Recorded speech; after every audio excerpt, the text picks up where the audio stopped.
the stack to pass information to functions and subroutines. Write the code fragments which a part pass the values CDEF 90AB 5678 1234 to a subroutine via a BSR or JSR which stores these values at 3800, 3802, 3804 and 3806 respectively.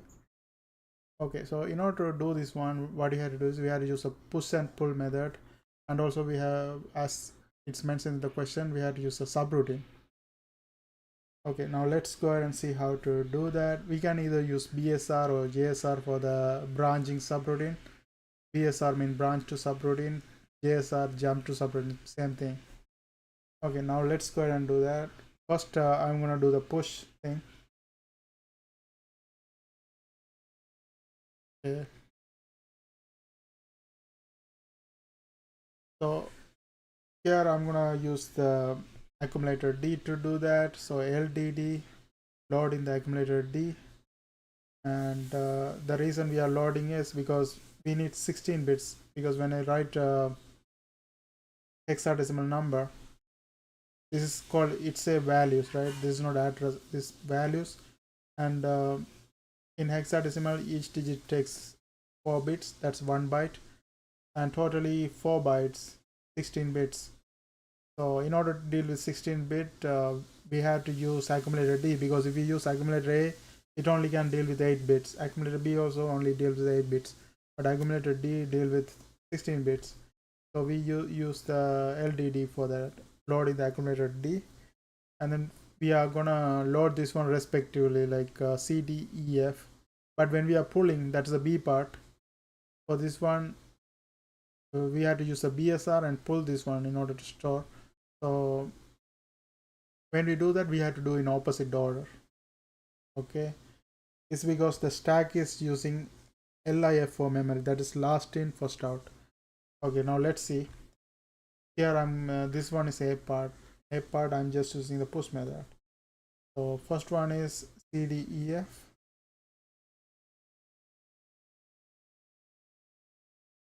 and then load and push like that. And in the last the B part, we had to store and pull. We have to do that. So here load and push this one, push D, and then load the next one, that is 90AB, push D, and then load 5678,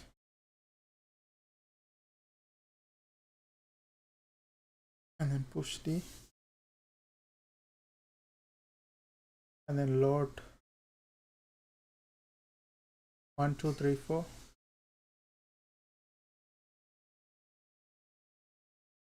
and then push. Okay, so we did all 4 of them. This is to pass the values, and we need to use a subroutine here. So I'm going to create a subroutine. This is going to branch to the subroutine that is called store, which I'm going to create in the part B. Okay, now let's look at the part B. In the part B, we have to store these values at 3800, 3802, 3804 and 3806 respectively. So we have to follow this order to store them. So we had to use the pull method. So in order to store them respectively, we have to start from the opposite order here, because it's using the LIFO memory, that is last one in first out. So B part, I'm calling the subroutine we create the store, that is where this is going to branch to, and then in the store we use the pull method. So here pull D, and then std, that is store in the accumulator D. Then this is we are storing these values at this memory location. Okay, these are memory locations, these are values. That's why for values you have to put this number sign.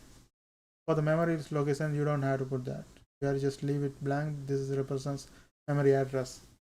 Okay, so this is 3806, and then pull D ST.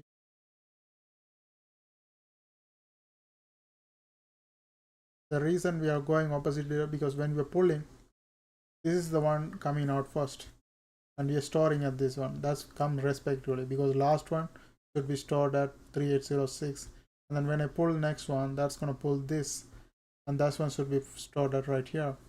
And then when I pull the next one, actually, okay, first one get pulled is this, that is stored right here, and the second one get pulled is this, that one will be stored in this one, that is 3804. And then when I pull again, 3804, and then when I pull again, now this is gonna come out, and I have to store that one in this one, 3802. Pull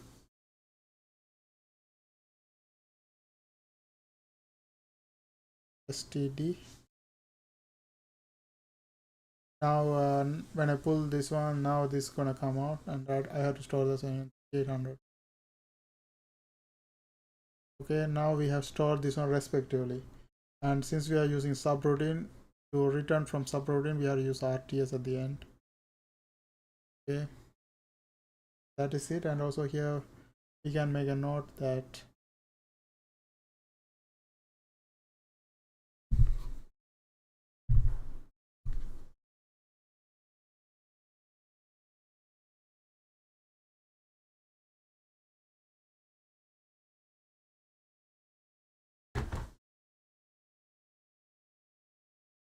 okay,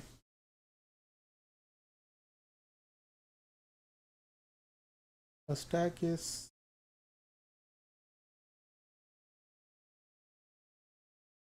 LIFO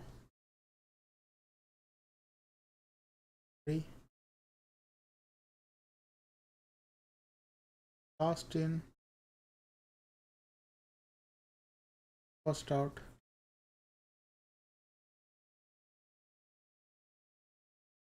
Okay, that's it for this video. I hope you guys found this video helpful. Thanks for watching. Don't forget to subscribe my channel. See you guys on my next video.